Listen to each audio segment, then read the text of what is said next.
हम सभी ने कभी न कभी इमेजिन किया है कि आखिर आउटर स्पेस में कैसा लगेगा, लेकिन जहां एस्ट्रोनॉट बनना कई बच्चों और बड़ों का सपना है, वहीं स्पेसमैन जो कि आसमानी बुरे सपने में खो गया, वो स्पेस में खो गया। तो आ जाइए मेरे साथ इस सवारी पर जहां आपको फील होगा एकदम टाइम ट्रेवल जैसा। तो आइए देखें कहानी एक ऐसे एस्ट्रोनॉट की जो स्पेस में 311 दिनों तक अकेला रहा।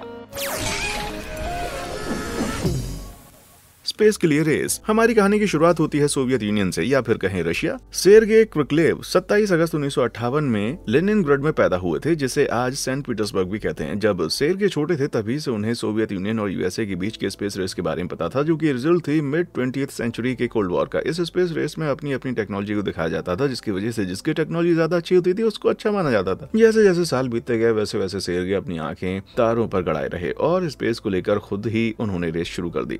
उन्होंने 1981 में लेनिनग्राड मैकेनिकल इंस्टीट्यूट से मैकेनिकल इंजीनियरिंग की। ग्रेजुएट होने के बाद सेर्गेई को एनपीयू एनर्जी में नौकरी मिल गई, जो कि सोवियत स्पेस प्रोग्राम के लिए रशिया के स्पेस फ्लाइट का काम संभालती थी। अपने शुरुआती दिनों में सेर्गेई ने वहां पर स्पेस फ्लाइट के इक्विपमेंट्स को टेस्ट किया और मिशन के ग्राउंड कंट्रोलिंग स्टाफ की तरह काम किया। सेर्गेई ने सैल्यूट 7 स्पेस के इन ऑर्बिट रेस्क्यू मिशन में ग्राउंड कंट्रोलिंग टीम में बहुत ही अहम रोल निभाया। इससे पहले 1985 में फेल हो चुका था, लेकिन सेर्गेई ने दूर से गाइड करके स्टेशन के ऑन बोर्ड कंट्रोल सिस्टम को रिपेयर करवा दिया। इतनी सक्सेस के बाद सेर्गेई को कॉस्मोनॉट ट्रेनिंग के लिए ट्रेन कर दिया गया। इस कठिन ट्रेनिंग में स्पेस से रिलेटेड चीजें सिखाई जाती थी। इसमें एस्ट्रोनॉमी, ऑर्बिट मैकेनिक्स और साइंटिफिक एक्सपेरिमेंटेशन के बारे में सिखाया जाता है। फाइनली ट्रेनिंग के बाद सेर्गेई को 1986 में अपने कॉस्मोनॉट पंख मिल गए।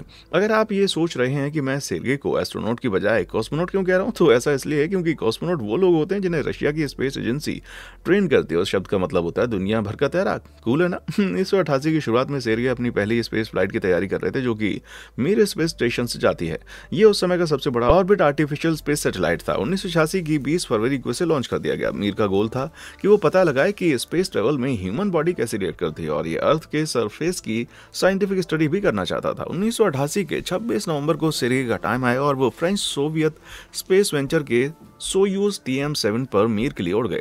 यह मिशन 1989 में 27 अप्रैल को 151 दिनों के बाद खत्म हो गया। क्योंकि सेर्गेई ने एक सक्सेसफुल ऑपरेशन कर लिया था, इसलिए उसे लगा कि वहां पर फिर से वो जाना चाहता है, कहीं इस दुनिया से परे। लेकिन सेर्गेई इस बात से अनजान था कि सफर में वो वापस अर्थ पर आने के लिए तरस जाएगा। मीर में जिंदगी। दिसंबर 1990 तक सेर्गेई सोयूज TM12 के क्रू के साथ अपनी दूसरी फ्लाइट की तैयारियों में जुट गए। मई 18, 1991 में सेर्गेई बैकनूर कॉस्मोड्रोम पहुंच गए, जिसे दुनिया के सबसे बड़े और सबसे पहले स्पेस पोर्ट के रूप में जाना जाता था। उन्हीं के साथ थे एंटोली आर्ट्सबर्गसी, जो कि एक एक्सपीरियंस यूक्रेनियन कमांडर थे, और हेलन शर्मन, जो कि एक ब्रिटिश एस्ट्रोनॉट थे। बैकनूर कॉस्मोड्रोम आज के कजाकिस्तान में था और स्पेस में ऐसी कई चीजें करवाता था जो कि खुद में पहली थी, फिर चाहे वो 4 अक्टूबर 1957 में अर्थ के पहले आर्टिफिशियल सैटेलाइट स्पुतनिक हो या फिर कुछ और। ये वही साइट थी जहां से यूरी गागरिन 12 अप्रैल 1961 को स्पेस में ट्रैवल करने वाले पहले इंसान बने। जहां सेर्गेई का मिशन एक रूटीन बनने वाला था, वहीं अगले 311 दिनों में क्या होने वाला ये उनके लिए शौक था। वो खुद को बैकनूर के सबसे यादगार ट्रैवलर्स में शामिल करवाने वाले थे। अगर सेर्गेई शगुन वगैरह में भरोसा करते होते ना, तो वो पहले ही समझ जाते कि ये ट्रिप आसान नहीं होने वाली थी, क्योंकि जो स्पेस क्राफ्ट उन्हें एंटोली और हेलन को लेकर जा रहा था वो मीर 2 दिन में पहुंचा और उसका टारगेटिंग सिस्टम फेल हो गया। मतलब कि अब सेर्गेई को खुद से ही रॉकेट चलाना था। मीर जैसे स्पेस स्टेशन में ऑटोमेटिक डॉक सिस्टम होता है, जिसकी मदद से 2 एयरक्राफ्ट एक दूसरे को लोकेट कर सकते हैं कि वो सेम ऑर्बिट में है या नहीं। अब यही चीज खुद से करना बड़ा मुश्किल और खतरों से भरा हुआ है, लेकिन ठंडे दिमाग से सेर्गेई ने ये काम बहुत अच्छे से किया। अपनी टीम को सही सलामत पहुंचा दिया। मीर में करीब 6 लोग आ सकते थे, लेकिन नॉर्मली यहाँ पर सिर्फ 3 ही कॉस्मोनॉट रहते थे, क्योंकि ये बहुत ही ज्यादा कंजेस्टेड था। स्पेस स्टेशन ने हर दिन 16 दिन और 16 रातें देखी, इसलिए यहाँ रहने वाले सारे पोर्ट होल्स बंद कर देते थे, जिससे स्टेशन में अंधेरा हो जाए और वो सो सके। कॉस्मोनॉट्स नॉर्मली मास्को टाइम के हिसाब से सुबह के 8 बजे उठते थे और फिर शुरू होता था उनका दिन। वो लोग साइंटिफिक एक्सपेरिमेंट करते थे और स्पेस स्टेशन मेंटेन करके रखते थे। करीब 10 बजे दोपहर में एस्ट्रोनॉट वापस घर आ जाते थे। वो कम्युनल एरिया में जाते थे जहां वो लंच और वर्कआउट करते थे, लेकिन ये वर्कआउट सिर्फ दिखावे के लिए नहीं होता है। स्पेस में अपनी स्ट्रेंथ बनाए रखना जरूरी होता है, क्योंकि कम ग्रेविटी की वजह से मसल्स पर असर पड़ता है। मसल्स लूज करने की प्रोसेस को काफी एस्ट्रोफी कहते हैं, और इसमें एस्ट्रोनॉट्स को स्पेस फ्लाइट में 20% मसल्स यूज करते हुए देखा गया। और जबकि बात यह है कि एक मिशन सिर्फ 5 से 11 दिन का होता था। लंच और वर्कआउट के बाद कॉस्मोनॉट्स अगले 3 घंटे काम करते और 1 घंटा एक्सरसाइज करते हुए बिताते थे। एक दिन खत्म होता था, डिनर के बाद शाम में मिलता था थोड़ा सा फ्री टाइम, जिसमें ज्यादातर पोर्ट होल से बाहर झांका जाता था कि नीला पत्थर जिसे हम अर्थ कहते हैं वो कैसा है। जहां स्पेस में रहना बहुत ही गजब का लगता है, वहीं असल में मीर में रहना इतना भी ग्लैमरस नहीं था। ठीक किसी फिक्शनल स्पेसशिप की तरह ही मीर भी मॉडर्न इंटीरियर और कबाड़ का एक अच्छा एग्जाम्पल था। What a piece of junk! यहाँ पर टेक्निकल प्रॉब्लम्स बहुत ज़्यादा कॉमन थी और जिस टाइम तक सेर्गे ने दोबारा स्पेस स्टेशन में सफ़र करने का फैसला किया तब तक इसमें इतनी सारी इलेक्ट्रिकल प्रॉब्लम्स हो चुकी थी कि लाइट जलती बुझती रहती थी। इससे ज़्यादा फर्क नहीं पड़ रहा है ना लेकिन ये सिर्फ उन एस्ट्रोनॉट्स के लिए गुस्से वाली बात नहीं थी। जब वो वापस जाएं तो उन्हें ऐसी लाइट मिले, बल्कि ये लगातार उन्हें याद दिलाती थी कि जिंदा रहने और सांस लेने के लिए वो किस तरह की बिगड़ी हुई टेक्नोलॉजी पर निर्भर हैं। दूसरे शब्दों में कहूँ तो जिंदा रहने के लिए हर एक का जलना और बुझना बहुत डरावना होता है। इसके ऊपर से लगातार हो रही टेक्निकल ग्लिच की वजह से स्टेशन का टेम्परेचर और नमी बढ़ती घटती रहती थी। इसकी वजह से यहाँ माइक्रो ऑर्गेनिज्म भी हो गए थे। इससे हुआ ये कि स्टेशन में बदबू आने लगी। मीर को स्पेस का कॉलेज हॉस्टल रूम माना जा सकता है, लेकिन इसमें से किसी भी बात से सेर्गे को फर्क नहीं पड़ता क्योंकि वो मीर को घर से दूर वाला घर मानते थे। उनके लिए स्पेस उनका खुद का प्लेग्राउंड था और उन्हें स्पेसशिप में एक जगह से दूसरी जगह उड़कर जाना सीखने में और हल्का फील करने में बड़ा मजा आता था। इतना ही नहीं, सेर्गे के पास एंटोली और हेलेन दो और कॉस्मोनॉट्स थे जो कि वहां 1990 के दिसंबर से थे। इनके ये गजब के साथी थे। 1991 की 26 मई को दूसरे कॉस्मोनॉट्स और हेलेन ने अपना मिशन पूरा किया और वापस अर्थ पर आ गए, जिसकी वजह से अब मिशन पर सिर्फ एंटोली और सेर्गे बचे थे जो कि स्टेशन की देखरेख कर रहे थे। एक टूटता हुआ स्टेशन। सेर्गे का मिशन 1991 अक्टूबर में खत्म होने वाला था, तो इसका मतलब था कि अभी भी मीर पर उनके 5 महीने बचे हुए थे और उन्हें इस टाइम में बहुत सारा काम करना था। सबसे गजब का काम था 6 स्पेस वॉक्स लेना, जो कि सेर्गे और एंटोली ने लेने का डिसाइड किया, जो कि वो स्पेस स्टेशन के बाहरी पार्ट की रिपेयरिंग करते टाइम करते। इस मिशन के फाइनल स्पेस वॉक में कुछ डरावना हुआ। एंटोली के हेलमेट के कांच वाले पार्ट में भाप आ गई क्योंकि उनके स्पेस सूट एक्सचेंजर में पानी की कमी हो गई थी। अब वहीं स्पेस स्टेशन में फंसे होने के बावजूद सेर्गे को अपने अंधे साथी को कमांड करना था और अच्छी बात रही कि दोनों सही सलामत रहे। लेकिन अगस्त में जब उनका मिशन खत्म होने वाला था तब कुछ बुरा हो गया और सब बदल गया। जब मीर ने अर्थ का आधा चक्कर काटा तो सेर्गे ने 1.5 घंटे में ही दुनिया के 7 अजूबों को देख लिया, फिर चाहे वो गीजा के पिरामिड हो या फिर ग्रेट बैरियर रीफ या फिर ग्रैंड कैनियन। लेकिन जो चीज वो नहीं देख पाए थे वो थी मास्को के रेड स्क्वायर के पास बड़े बड़े टैंक थे जो कि उस देश के गिरने की खबर दे रहे थे, जिसे सेर्गे अपना घर कहते थे। उस समय सोवियत की गवर्नमेंट को मिखाइल गोर्बाचेव कमांड कर रहे थे, जिन्होंने अपने रिफॉर्म प्रोग्राम की वजह से कम्युनिस्ट को परेशान कर रखा था क्योंकि वो स्टेट के पॉलिटिकल और इकोनॉमिक सिस्टम को पूरी तरीके से बदल देना चाहते थे। जहां सोवियत यूनियन में टेंशन 1980 से थी, वहीं चीजें अपने टॉप पॉइंट पर 19 अगस्त 1991 में पहुंची जब एक टुकड़ी गोर्बाचेव को उसकी कुर्सी से हटाने लगी। माना कि इस टुकड़ी ने कुछ ही दिन काम किया और फिर इसको वापस बुला लिया गया, लेकिन इसका असर सोवियत पर बाद में देखा गया और पता चला कि सोवियत के आखिरी दिन करीब हैं। सोवियत में क्या चल रहा था कुछ समझ नहीं आ रहा था और एकदम सही न्यूज मिल पाना बड़े मुश्किल काम था। सेर्गे को भी अपने परिवार और दोस्तों की चिंता सताती थी क्योंकि वो लोग वहां पर वो सब कुछ झेल रहे थे। सेर्गे जितना हो सके उतनी कोशिश करके सोवियत की न्यूज रखते थे और ये न्यूज उन तक उनकी बीवी येलेना पहुंचाया करती थी जो कि मिशन कंट्रोल का काम करती थी। वहां पर कुछ और रेडियो ऑपरेटर्स थे जिनसे सेर्गे ने मीर के कम्युनिकेशन सिस्टम से बात की थी। इनमें से एक रेडियो ऑपरेटर अमेरिका में पैदा हुआ रशियन था। लैंग्वेज ग्रेजुएट मार्गरेट लॉकविटो थी जो सेर्गे को सोवियत में ही रह रही चीजों की खबर देती थी। सेर्गे को समझ नहीं आ रहा था कि आखिर चल क्या रहा है और वो सोचते रहते थे कि इन सब से स्पेस प्रोग्राम और उनके मिशन पर क्या असर पड़ेगा। शायद ही वो ये बात जानते कि वो और उनका मीर गिरते हुए सोवियत में उलझने वाले थे। सोवियत का आखिरी कॉस्मोनॉट। जैसे जैसे महीने आगे बढ़े सोवियत के स्टेट्स सोवियत यूनियन से अलग होने लगे और दिसंबर आते आते ज़्यादातर स्टेट्स इंडिपेंडेंट हो गए। जो स्टेट सबसे आखिर में अलग हुआ वो था कजाकिस्तान, जो कि 16 दिसंबर 1991 में अलग हुआ। इसकी वजह से सोवियत के प्रोग्राम में अड़ंगा डल गया। याद है वो बैकनोर कॉस्मोड्रोम जहां से सेर्गे ने टेक ऑफ किया था? अब वो रिपब्लिक ऑफ कजाकिस्तान की नई गवर्नमेंट के हाथ में था और वो उसको शेयर नहीं करना चाहते थे। कजाकिस्तान की गवर्नमेंट स्पेस कॉम्प्लेक्स के यूज के लिए एस्ट्रोनॉमिकल फीस लेना चाहती थी और रशिया के पास यूएसएसआर के गिरने की वजह से पैसे नहीं बचे थे। तो अब प्रॉब्लम का सोल्यूशन ढूंढना बहुत जरूरी था। अब नई कजाकिस्तान की गवर्नमेंट को खुश करने और बहलाने फुसलाने के लिए मास्को में headquarter Soviet space program agency ने अगले मीर में एक कजाकिस्तान के कॉस्मोनॉट को भेजने का वादा किया। यह सेर्गे के लिए एक बहुत बड़ी परेशानी थी क्योंकि कजाक के कॉस्मोनॉट डॉक्टर ओबाकिरोव के आने का मतलब था प्लान्ड फ्लाइट अलेक्जेंड्री कलेरी का मिशन से हटना। अब क्योंकि एक ऐसे इंसान को भेजा जा रहा था जिसके पास इतनी स्किल्स नहीं थी वो अलेक्जेंडर को हटा सके, इसलिए सेर्गे से कहा गया कि उसे मीर पर निश्चित दिन तक रहना होगा। अक्टूबर 4 में 3 नए कॉस्मोनॉट्स ने मीर के क्रू को ज्वाइन किया और इनको लीड कर रहे थे कमांडर अलेक्जेंडर वोल्कोव, जिसे सेर्गे तब से जानते थे जब से वो पहली बार मीर पर आए थे। 6 दिन बाद ही क्रू के 2 कॉस्मोनॉट्स अर्थ पर एंटोली के साथ वापस आ गए और अपना काम दे गए अलेक्जेंडर वोल्कोव को।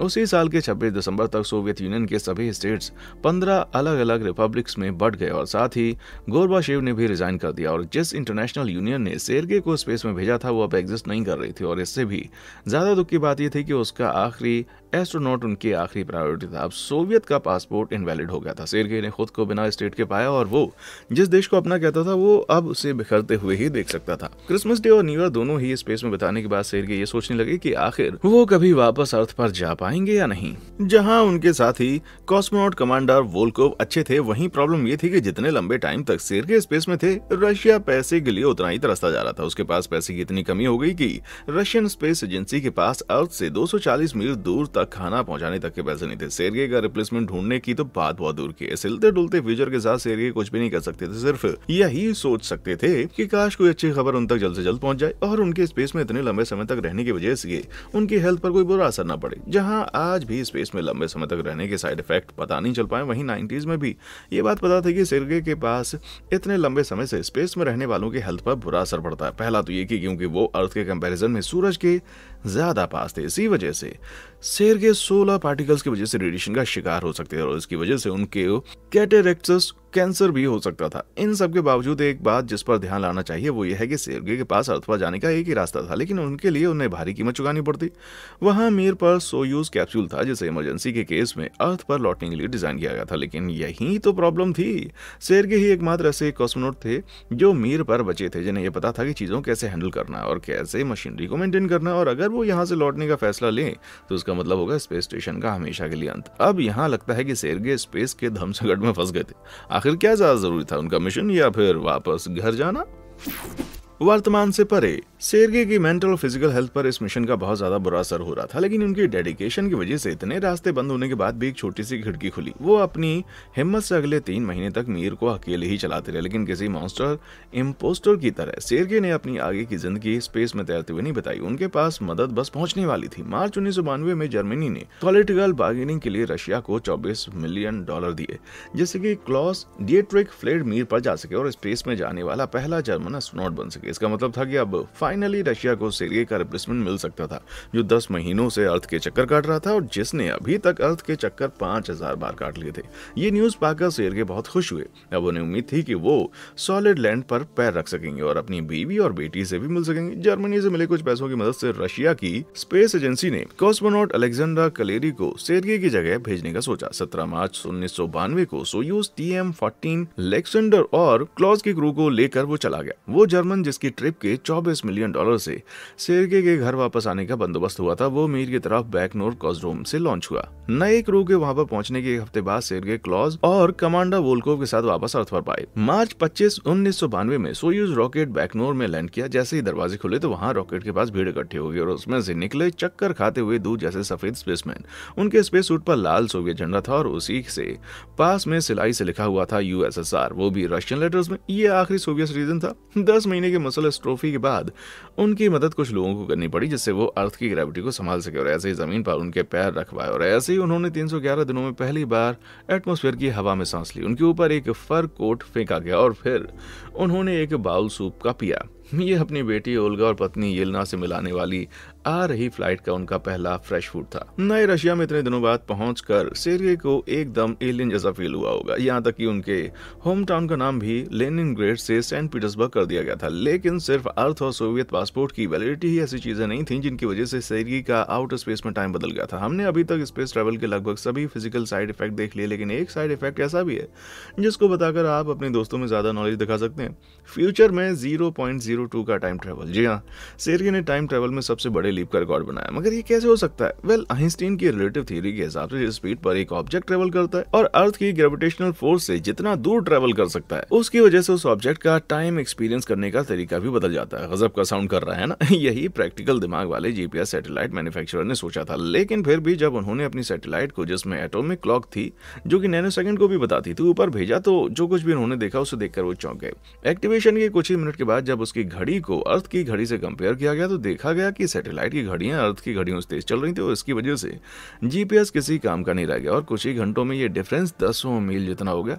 इसने आइंस्टीन की थ्योरी को सही साबित कर दिया। लेकिन आखिर ये थ्योरीज हैं क्या? आइंस्टीन की स्पेशल रिलेटिविटी स्टेट्स के हिसाब से एक ऑब्जेक्ट जो कि फास्ट मूव कर रहा है वो तेज होगा और दूसरा ऑब्जेक्ट टाइम स्लो एक्सपीरियंस करेगा। और थ्योरी ऑफ जनरल रिलेटिविटी कहती है जो ऑब्जेक्ट ग्रेविटी से दूर जा रहा है उसका टाइम ज्यादा जल्दी चलेगा। ये दोनों ही प्रिंसिपल जब स्पेस में साथ काम करते हैं तो थोड़े अपोजिट हो जाते हैं और ऐसा लगता है कि थ्योरी ऑफ जनरल रिलेटिविटी जीत रही है। लेकिन लेकिन ये तभी तक जब तक बात हो रही है अर्थ से दूर जा रहे ऑब्जेक्ट की। इसका मतलब है कि जो ऑब्जेक्ट सेर्गेई क्रिकालेव को अर्थ से दूर ले जा रहा था वो भी टाइम को तेज एक्सपीरियंस कर रहा था। इसका मतलब था कि जब सेर्गेई वापस अर्थ पर आए, वो अगर अर्थ पर रहते तो उससे 0.02 सेकंड बड़े थे। इसका मतलब ये भी हुआ कि जीपीएस सैटेलाइट को सही से काम करने के लिए और टाइम डायल्यूशन को मैनेज करने के लिए कंपनसेशन सिस्टम की जरूरत थी। और आपको लगा था कि आज आपके लिए एक एस्ट्रोनॉट का स्पेस में फंसे रहना ही सबसे ज्यादा चौंकाने वाला फैक्ट होगा।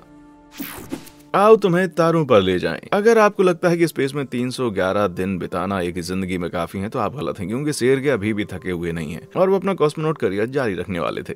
और घर लौटने के 2 साल बाद ही उन्होंने फिर से वापस जाने की तैयारी कर ली। इनफैक्ट 1994 से 2005 के बीच में सेर्गेई ने 4 मिशन में हिस्सा लिया और फिर से स्पेस की हिस्ट्री की किताबों में अपना नाम बना लिया, क्योंकि वो 2 नवंबर 2000 में इंटरनेशनल स्पेस स्टेशन में सबसे लंबी फ्लाइट लेने वाली क्रू में शामिल थे। कुल मिलाकर अपनी गजब की स्पेस सवारी में सेर्गेई ने 17 सालों में 803 दिन 9 घंटे 39 मिनट बिताए। 2005 में उन्होंने अपनी स्पेस की कैप में और पंख लगवा लिए जब वो इंटरनेशनल स्पेस स्टेशन के 11वें मिशन में भी बने रहे। सेर्गेई ने जब बाद में अपनी स्पेस जर्नी के बारे में कहा तो उन्होंने बताया कि जो भी इंसान वहां ऊपर गया है उसने पूरी दुनिया को अलग नजर से देखा, और जब आप ऐसा करते हैं तो ये देशों के बीच की लड़ाई बहुत छोटी लगने लगती है, क्योंकि इस बड़े से नीले गोले पर हम सभी बहुत ही छोटे हैं। पूरी दुनिया इतनी बड़ी है कि आपका सर चकराने लगेगा, लेकिन इस बड़ी सी दुनिया में सिर्फ एक ही चीज है जिसमें हम सब हाँ कहेंगे, और वो है सेर्गेई की कहानी वाकई इस दुनिया से परे है। अगर आप सेर्गेई की तरह स्पेस में अकेले फंस जाएं तो आप अपना समय कैसे बिताएंगे? अगर आपको पता हो तो आपके सामने ऐसी परेशानी आ सकती है जैसे उनके सामने आई हैं, तब आप क्या करेंगे? क्या आप वहां पर जाएंगे? मुझे नीचे कमेंट सेक्शन में आकर बताएं। और देखने के लिए शुक्रिया।